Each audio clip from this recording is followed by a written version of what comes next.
What's the meaning of aqueous humour?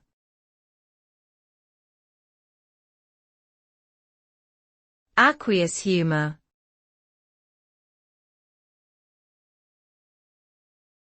Aqueous humour.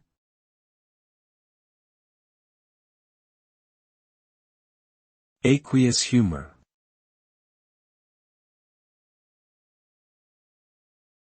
Aqueous humour.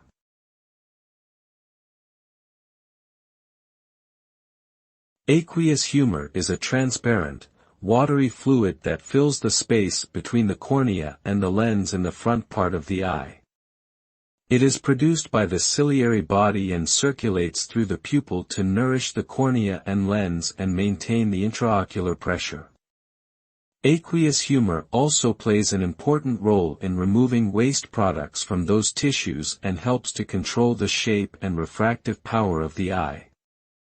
Disruption of aqueous humour flow can lead to conditions such as glaucoma, which can cause vision loss.